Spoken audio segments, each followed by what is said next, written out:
നമസ്കാരം. White zone ടോക്സിലേക്ക് ഏവർക്കും സ്വാഗതം.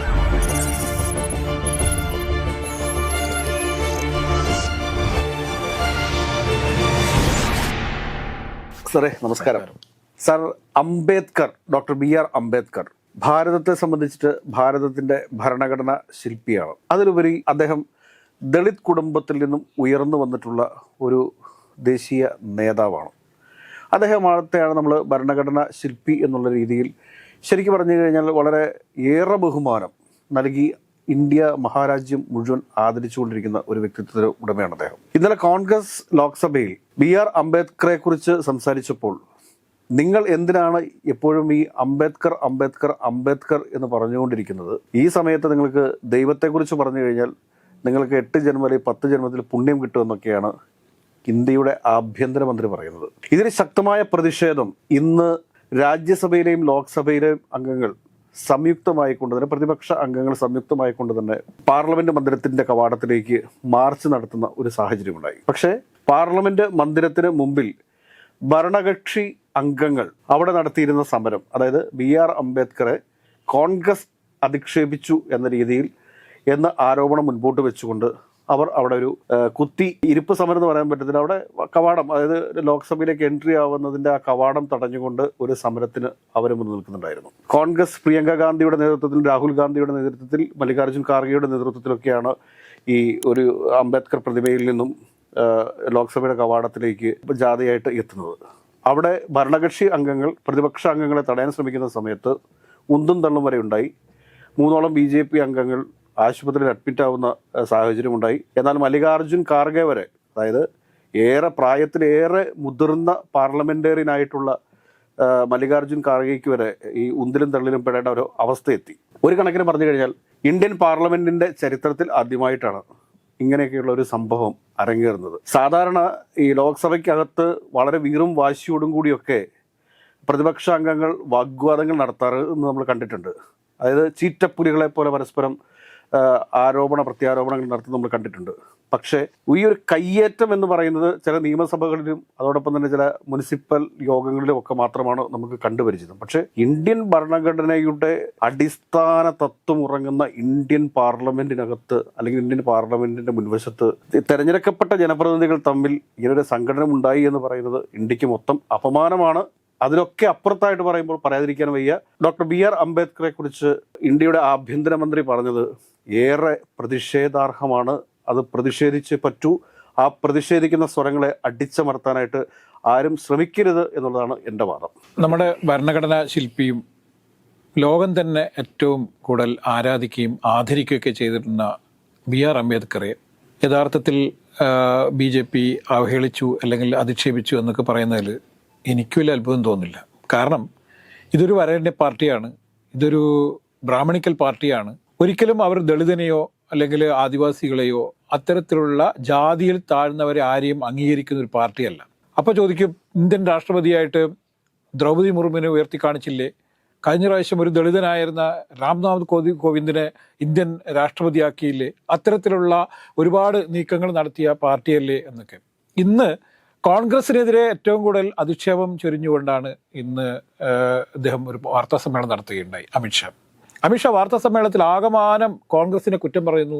അംബേദ്കറെ ഭാരതരത്ന നൽകി ആദരിച്ചില്ല തുടങ്ങി അംബേദ്കർക്ക് ആവശ്യമായ ഒരു പരിഗണനയും ഈ കോൺഗ്രസ് സർക്കാർ കൊടുത്തില്ല എന്നും, ഞങ്ങളുടെ സർക്കാരാണ് അദ്ദേഹത്തിന് ആവശ്യമായ എല്ലാ തരത്തിലുമുള്ള സ്വീകാര്യത ഉണ്ടാക്കിയത് എന്നൊക്കെയാണ്. യഥാർത്ഥത്തിൽ അംബേദ്കർക്കൊക്കെ നേരത്തെ വലിയ സ്വീകാര്യത കിട്ടിക്കഴിഞ്ഞു, അദ്ദേഹത്തിന് വലിയ സ്മാരകം ഉണ്ടാക്കിയില്ല എന്നൊക്കെയാണ് പറയുന്നത്. പക്ഷേ ഇന്നലെ BJPയുടെ തനിനിറം പുറത്തു വന്ന ദിവസമായിരുന്നു. അവരുടെ ഈ ഇത്തരത്തിലുള്ള അധികൃതരുടെയും അടിച്ചമർത്തപ്പെട്ടവനോടൊക്കെയുള്ള അവരുടെ സമീപനം എന്താണ് എന്നുള്ളത് അറിയാതെ പുറത്തു വന്നു എന്നുള്ളതാണ് നമ്മൾ കാണുന്നത്. ഇപ്പം നമുക്കറിയാം, അമിത്ഷാ എന്ന് പറയുന്നത് ജൈനനാണ്. സ്വാഭാവികമായിട്ടും അദ്ദേഹത്തിന് ഈ ഹിന്ദുമതത്തോടും അതുപോലെ തന്നെ ഇത്തരത്തിലുള്ള ഏതെങ്കിലും ഒരു ജനവിഭാഗത്തോടും ഒരു താല്പര്യവും ഉണ്ടാവാനുള്ള, സ്വാഭാവികമായി താല്പര്യം ഉണ്ടാവാനുള്ള സാധ്യത വളരെ കുറവാണ് എന്ന് തന്നെ കാണണം. അദ്ദേഹം കയ്യിൽ ചരടൊക്കെ കെട്ടി നിൽക്കുന്നു, അല്ലെങ്കിൽ ഹിന്ദുത്വവാദിയായിട്ടൊക്കെ അഭിനയിക്കുകയും BJPയുടെ ദേശീയ അധ്യക്ഷനാക്കുകയൊക്കെ ചെയ്യുകയും, അദ്ദേഹം ഗുജറാത്തിൽ നിന്നും വന്ന ഈ മോദിയും ഇദ്ദേഹവും ചേർന്നാണല്ലോ പിന്നീട് ഇന്ത്യൻ ഭരണം തന്നെ പിടിച്ചെടുക്കുന്നത്. അദ്ദേഹത്തിന് ഈ ഒരു രാഷ്ട്രീയക്കാരന് വേണ്ട എല്ലാ കാപട്യവും ബോഡി ലാംഗ്വേജും ഒക്കെ ഉണ്ടെങ്കിൽ പോലും അദ്ദേഹത്തിൻ്റെ പലപ്പോഴും ഉണ്ടായ ഇടപെടലുകളും അതുപോലെ തന്നെ പ്രസ്താവനകളൊക്കെ ഈ BJP എന്ന പ്രസ്ഥാനത്തിൻ്റെ കൃത്യമായ അജണ്ട എന്താണെന്ന് പലപ്പോഴും വ്യക്തമാക്കുന്നതായിരുന്നു നമ്മളിൽ കാണേണ്ടതുണ്ട്. ഇപ്പം ഇന്നലെ അദ്ദേഹം പറഞ്ഞതാണ്, നിങ്ങൾ ദൈവത്തെ ആരാധിക്കുന്നത് ഭരണഘടന ഇതുമായി ബന്ധപ്പെട്ട് നടന്ന ചർച്ചകളിലാണ് ഇടയിലാണ് ഈ ഭരണഘടനാ ശില്പിയെ, അതായത് ഭരണഘടനയുടെ 75 വാർഷിക ആഘോഷവുമായി ബന്ധപ്പെട്ട് ഭരണഘടനാ ദിനവുമായി ബന്ധപ്പെട്ട് നടക്കുന്ന ചർച്ചകളിൽ അംബേദ്കറെ കുറിച്ച് പറഞ്ഞുകൊണ്ടിരിക്കും. ഇപ്പം അംബേദ്കർ സ്വപ്നം കണ്ടിരുന്ന ഒരു വലിയ ഇന്ത്യയുണ്ട്. ലോകത്ത് തന്നെ ഇത്രയേറെ വൈവിധ്യങ്ങളാർന്ന നിയമങ്ങൾ ഉണ്ടാക്കി എന്നുള്ളത് തന്നെയാണ് ഒന്ന് കാണേണ്ടത്. രണ്ട്, ഈ അംബേദ്കർ അംബേദ്കർ ഒറ്റയ്ക്ക് എഴുതിയിരുന്നല്ല, അംബേദ്കറുടെ നേതൃത്വത്തിൽ എഴുതി ഉണ്ടാക്കിയ ഇന്ത്യൻ ഭരണഘടനയുടെ സൗന്ദര്യം തന്നെയാണ് ഇന്ത്യയിൽ ഈ ഫെഡറൽ സമ്പ്രദായം കൃത്യമായി നിലനിന്ന് പോകുന്നതും അതേപോലെ തന്നെ ജനാധിപത്യ സമ്പ്രദായവും ജനാധിപത്യവും ഏറ്റവും കൂടുതൽ ലോകത്തിൽ തന്നെ മാതൃകയായ ജനാധിപത്യ രാജ്യമായി ഇന്ത്യക്ക് ഇപ്പോഴും നിലനിൽക്കാൻ പറ്റുന്നതും. ഈ ഇന്ത്യൻ ജനാധിപത്യവും ഫെഡറലിസവും മതേതരത്വവും തകർക്കുക എന്നത് തന്നെയാണ് BJPയുടെ ലക്ഷ്യമിടുന്നത്. അപ്പോൾ സ്വാഭാവികമായിട്ടും BR അംബേദ്കറെ ഇവർക്ക് ഒരിക്കലും സ്വീകരിക്കാനോ അല്ലെങ്കിൽ അദ്ദേഹത്തിൻ്റെ ഈ പ്രവൃത്തികളെ പൂർണ്ണമായും അംഗീകരിക്കാനോ അവർക്ക് കഴിയില്ല. ഹിന്ദുത്വ അജണ്ട നടപ്പിലാക്കുക എന്ന ലക്ഷ്യത്തോടു കൂടി ഏകാധിപത്യ ഭരണം ഉണ്ടാക്കുകയും അതേപോലെ തന്നെ ഈ ഫെഡറൽ സംവിധാനം തകർക്കുകയൊക്കെ ചെയ്യുന്നതാണ് ഒരു രാജ്യം ഒരു തെരഞ്ഞെടുപ്പ് എന്നുള്ളത്. ഇത്തരത്തിലുള്ള ഫെഡറൽ സമ്പ്രദായങ്ങൾ തകർക്കുക, ഒപ്പം തന്നെ ജനാധിപത്യം തകർക്കുക, മതേതരത്വം തകർക്കുക എന്നുള്ള ലക്ഷ്യമായി പോകുന്ന BJPക്ക് യഥാർത്ഥത്തിൽ BR അംബേദ്കർ എന്ന മഹാനായ മനുഷ്യനെ ഉൾക്കൊള്ളുവാൻ വലിയ ബുദ്ധിമുട്ടാണ്. കാരണം നമുക്കറിയാലോ, അംബേദ്കറൊക്കെ വന്നത് ഏറ്റവും താഴേക്കടയിൽ നിന്നാണ്. അംബവാഡേക്കർ എന്ന ഒരു പയ്യൻ അദ്ദേഹത്തിൻ്റെതായ ഒരു ജീവിക്കാനുള്ള അത്യധികമായ ആഗ്രഹം കാരണം അല്ലെങ്കിൽ എല്ലാം നേടിയെടുക്കാൻ വേണ്ടി അദ്ദേഹം നടത്തിയ യാത്രകളുണ്ട്. അദ്ദേഹത്തിൻ്റെ ഇത്രയും കഠിനമായ അനുഭവങ്ങൾ എന്ന് പറയുന്നത് ലോകത്തിൽ തന്നെ യഥാർത്ഥത്തിൽ നെൽസൺ മണ്ടേലയെ പോലെ തന്നെ ചർച്ച ചെയ്യപ്പെടുകയും അല്ലെങ്കിൽ വലിയ രീതിയിൽ മാതൃകയൊക്കെ ആവേണ്ട ഒരു മനുഷ്യനാണ് ഡോക്ടർ BR അംബേദ്കർ. ഈ അംബേദ്കറുടെ ജീവിതമൊന്നും യഥാർത്ഥത്തിൽ അമിത്ഷായെ പോലുള്ള ഈ ദന്തഗോപുരവാസികൾക്ക് ഒരിക്കലും മനസ്സിലാവില്ല എന്നുള്ള നമ്മളിൽ കാണേണ്ടത്. അതുകൊണ്ട് തന്നെ ഈ അടിച്ചമർത്തപ്പെട്ടവൻ്റെയും ആദിവാസികളുടെയും ദളിതരുടെയും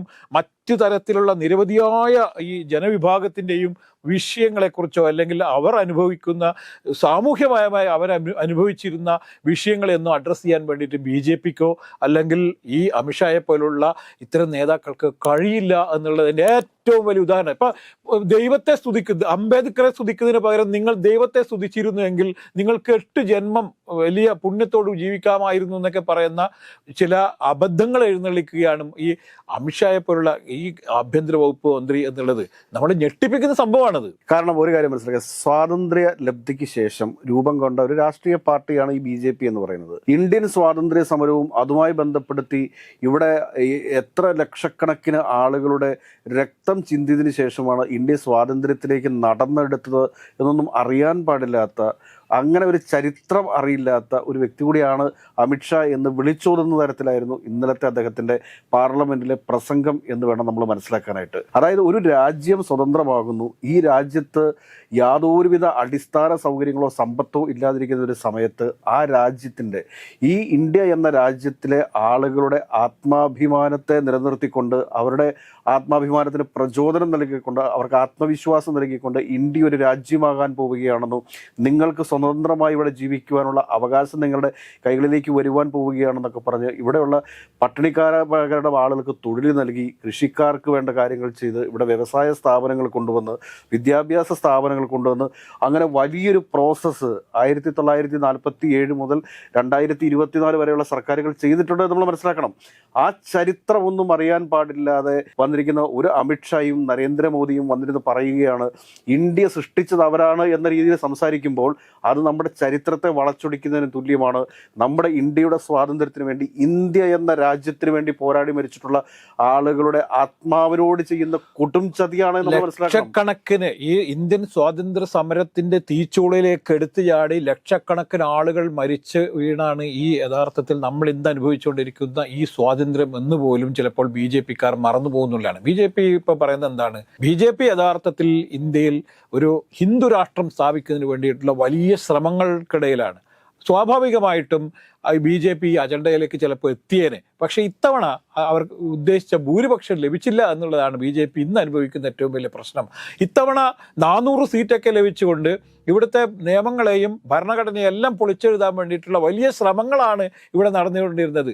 സ്വാഭാവികമായിട്ടും അവർക്ക് മറ്റു ചില കക്ഷികളെയും ചേർത്തുകൊണ്ട് ഭരിക്കേണ്ടി വന്ന ഒരു രാഷ്ട്രീയ സാഹചര്യം സംജാതമായില്ലായിരുന്നെങ്കിൽ നമുക്ക് വളരെ വ്യക്തമായി പറയാം, ഡോക്ടർ BR അംബേദ്കർ എഴുതി വെച്ചിരിക്കുന്ന ഇന്ത്യൻ ഭരണഘടന പൂർണ്ണമായും പൊളിച്ച് മറ്റൊരു ഭരണഘടന പോലും ഉണ്ടാക്കിയേനെ. മറ്റൊരു ചരിത്രം തന്നെ ഇന്ത്യയുടെ ചരിത്രം തന്നെ മാറ്റി ഇന്ത്യൻ ചരിത്രം മാറ്റി എഴുതിക്കൊണ്ടിരിക്കുന്നു. ഇപ്പം നിരന്തരമായി ഇപ്പോൾ BJP പ്രചരിപ്പിച്ചുകൊണ്ടിരിക്കുന്നതാണ് ജവഹർലാൽ നെഹ്റു എന്താണ് ഇവിടെ ചെയ്തത്, അതിനുശേഷം അത് ഇന്ദിരാഗാന്ധി എന്താണ് ഇവിടെ ചെയ്തത് തുടങ്ങി കോൺഗ്രസിന്റെ എല്ലാ പ്രധാനമന്ത്രിമാരും യഥാർത്ഥത്തിൽ ഇന്ത്യയെ തകർത്തു എന്നാണ് പറയുന്നത്. ഇന്ത്യ എവിടെ ഇരുന്നാണ് ഈ പറയുന്ന ആലോചിക്കണം. ഇവരൊക്കെ ചേർന്ന് ഉണ്ടാക്കിയെടുത്ത ഒരു രാജ്യത്ത് ഇരുന്നു കൊണ്ടാണ് പറയുന്നത് ഇന്ത്യയെ കോൺഗ്രസിന്റെ പ്രധാനമന്ത്രിമാരെല്ലാം തകർത്ത് കളഞ്ഞു എന്ന്.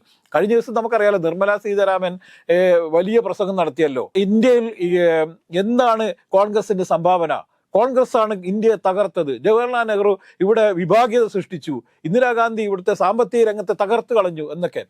ഈ ഇന്ത്യൻ സാമ്പത്തിക ഭദ്രത ഉണ്ടാക്കിയത് നിർമ്മലാ സീതാരാമനാണെന്നൊക്കെ പിന്നീട് കുട്ടികൾ ചരിത്രം പഠിക്കുന്ന ഒരു അവസ്ഥയിലേക്കാണ് കാര്യങ്ങൾ പോകുന്നത്. നമ്മൾ ഇന്ത്യ എന്ന രാജ്യം എന്നാണ് നിലവിൽ വന്നതെന്ന് BJPക്കാർ ആദ്യം പഠിക്കണം. തീർച്ചയായിട്ടും ഞാൻ പറയുന്നതാണ്. കാരണം ഇന്ത്യ എന്ന രാജ്യം എന്നാണ് നിലവിൽ വന്നതെന്ന് ആദ്യം BJPക്കാർ പഠിക്കണം. കാരണം ഇന്ത്യ എന്ന രാജ്യത്തെ ഒരു ഫെഡറൽ സംവിധാനത്തിൽ കൊണ്ടുവരാൻ വേണ്ടിയിട്ട് സർദാർ വല്ലഭായ് പട്ടേലും ജവഹർലാൽ നെഹ്റുവും ഒക്കെ അനുഭവിച്ച കഷ്ടപ്പാടുകൾ നിസ്സാരമാണോ? എത്രയോ ചെറു രാജ്യങ്ങളിലെ രാജാക്കന്മാർ ഇന്ത്യൻ യൂണിയനിൽ ചേരില്ല എന്ന് പറഞ്ഞുകൊണ്ട് മാറി നിന്നു. ആ രാജ്യങ്ങളൊക്കെ പിടിച്ചെടുത്ത് ഇന്ത്യൻ യൂണിയനിൽ ലയിപ്പിക്കുക എന്നത് നിസ്സാരമായിട്ടുള്ള കാര്യമല്ല. അതുകൂടാതെ തന്നെ ഈ ബ്രിട്ടീഷുകാർ കരിമ്പിൻ ചണ്ടി പോലെ ഉപേക്ഷിച്ചിട്ട് പോയ ഒരു രാജ്യമായിരുന്നു ഇന്ത്യ എന്ന് പറയുന്നത്. ഇവിടെ ഒരു റിസോഴ്സസ് ഉണ്ടായിരുന്നില്ല. പക്ഷെ അങ്ങനെയുള്ള രാജ്യത്തേക്ക് കൃഷിയെ പ്രോത്സാഹിപ്പിക്കാനും പുറത്തുനിന്ന് ഈ കാർഷിക വിത്തുകളൊക്കെ ഇറക്കുമതി ചെയ്ത് ഈ അരി എന്നൊക്കെ പറയുന്നത് ഇപ്പോഴല്ലേ നമുക്ക് ഇതായിട്ട് ലഭിച്ചുകൊണ്ടിരിക്കുന്നത്. പക്ഷെ നേരത്തെ അരി പോലും റേഷനിങ് സംവിധാനത്തിലാണ് കിട്ടിക്കൊണ്ടിരുന്നത്. അരിയും ഗോതമ്പും ഒക്കെ ഗോതമ്പ് കയറ്റുമതി ചെയ്യുന്ന വലിയ രാജ്യമായി മാറി. പഞ്ചവത്സര പദ്ധതികളെ കുറിച്ചൊക്കെ സ്കൂളിൽ പഠിക്കുന്ന സമയത്ത് ഇവരെ പോയിരുന്നു പഠിച്ചിരുന്നുവെങ്കിൽ ഇങ്ങനെ പറയത്തില്ലായിരുന്നു. പഞ്ചവത്സര പദ്ധതികൾ, അതോടൊപ്പം തന്നെ ഇവിടുത്തെ വ്യാവസായിക വിപ്ലവങ്ങൾ, എന്തെല്ലാം കാര്യങ്ങളിലൂടെയാണ് ഒരു രാജ്യത്തെ ഇന്ത്യൻ നാഷണൽ കോൺഗ്രസ് എന്ന് പറയുന്ന രാഷ്ട്രീയ പാർട്ടി മുൻപോട്ട് നയിച്ചുള്ളത് എന്നുള്ളത് നമ്മൾ മനസ്സിലാക്കണം. അങ്ങനെയുള്ള ഒരു ഇന്ത്യയെ സൃഷ്ടിച്ച പാർട്ടി ഇന്ത്യൻ നാഷണൽ കോൺഗ്രസ്. ഇപ്പൊ BJP പറയുന്ന കേട്ടാൽ എന്താ വിചാരിക്കുക, ഇത് ഈ രാജ്യത്തിന് സ്വാതന്ത്ര്യം കിട്ടിയത് കഴിഞ്ഞ 11 വർഷം മുന്നേ ആണെന്നാണ് നമ്മൾ ധരിക്കുക. ചിലപ്പോൾ കുട്ടികൾ, പുതിയ സമൂഹമൊക്കെ ചിലപ്പോൾ അങ്ങനെയൊക്കെ തെറ്റിദ്ധരിച്ചേക്കാമെന്ന് എനിക്ക് തോന്നുന്നു. കാരണം ഈ കോൺഗ്രസിന്റെ അടുക്കെന്ന് ഇവര് BJP സ്വാതന്ത്ര്യ സമരം നടത്തി BJP കോൺഗ്രസിന്റെ അടുക്കെന്ന് പിടിച്ചെടുത്തിയാണ് ഇന്ത്യ എന്നും ഇന്ത്യയെ സൃഷ്ടിച്ചത് ഇവരാണെന്നൊക്കെ തോന്നുന്നു. ഇപ്പം സർദാർ വല്ലഭായ് പട്ടേലിനെ എങ്ങനെയാണ് ഇവർ ഏറ്റെടുക്കുന്നത്? പട്ടേലിനെ ഇവർ ഏറ്റെടുത്തിട്ട് അദ്ദേഹത്തെ BJP ആക്കി പ്രഖ്യാപിച്ചേക്കാണ്. അദ്ദേഹം അത്തരത്തിലുള്ള ഈ അവർക്കാവശ്യമുള്ള ചരിത്ര നിർമ്മിതി എന്ന് പറയുന്നത് പുനർനിർമ്മിച്ചുകൊണ്ട് BJPക്ക് അനുകൂലമായ അല്ലെങ്കിൽ ഒരു ഹിന്ദുത്വ അജണ്ടകൾ നടപ്പിലാക്കുന്ന രീതിയിലേക്ക് കാര്യങ്ങൾ പോകുന്നു എന്നുള്ളത് നമ്മൾ അമിത്ഷായുടെ ഇന്നലത്തെ പ്രസ്താവന യഥാർത്ഥത്തിൽ BJPയുടെ യാത്ര എങ്ങോട്ടാണ്, ഈ രാജ്യത്തെ എങ്ങോട്ടാണ് BJP കൊണ്ടുപോകാൻ ശ്രമിക്കുന്നത് എന്നുള്ളതിൻ്റെ ഏറ്റവും പ്രകടമായ ഉദാഹരണമാണ്. അതുകൊണ്ട് BJP പലതും ഒളിച്ചു കടത്താൻ ശ്രമിക്കുന്നുണ്ട്. ആ ഒളിച്ചു കടത്തലിന്റെ ഭാഗം തന്നെയാണിത്. അതുകൊണ്ട് ഇന്ത്യൻ ഭരണഘടനയോട് യഥാർത്ഥത്തിൽ ഇവർക്കുള്ള എത്രത്തോളം പ്രതിപത്തി ഉണ്ട് എന്നുള്ളത് യഥാർത്ഥത്തിൽ പരിശോധിക്കപ്പെടേണ്ടത് തന്നെയാണ്. കോൺഗ്രസ് ഇന്ന് വലിയ രീതിയിലുള്ള പ്രക്ഷോഭ സമരങ്ങൾ നടത്തുന്നു. കോൺഗ്രസിന് ഇത്തരത്തിലുള്ള ഒരു പ്രക്ഷോഭ സമരം നടത്താനുള്ള യാതൊരു തരത്തിലുള്ള അധികാരവുമില്ലെന്നും അവർക്കതിനുള്ള അവകാശമില്ലെന്നും ഈ അംബേദ്കറെ യഥാർത്ഥത്തിൽ ഏറ്റവും കൂടുതൽ ഇല്ലായ്മ ചെയ്ത് കോൺഗ്രസ് ആണെന്നൊക്കെ പറഞ്ഞുള്ള ഒരു പ്രസ്താവന നടത്തേണ്ട ഒരു ഗതികേടിലേക്ക് BJP മാറിയിരിക്കുന്നു നമ്മളിൽ കാണേണ്ടതുണ്ട്. അതുകൊണ്ട് അമിത്ഷായുടെ പ്രസ്താവന, അംബേദ്കറെ അവഹേളിച്ചുകൊണ്ടുള്ള പ്രസ്താവന, ഇന്ത്യയിലെ ബഹുഭൂരിപക്ഷം വരുന്ന ദളിതരും ആദിവാസികളും അടങ്ങുന്ന വലിയൊരു സമൂഹം വരും കാലത്ത് വലിയ രീതിയിൽ പ്രതിഷേധത്തിന് വകവരുത്തും. അവർ ഈ കാര്യങ്ങൾ തിരിച്ചറിയും.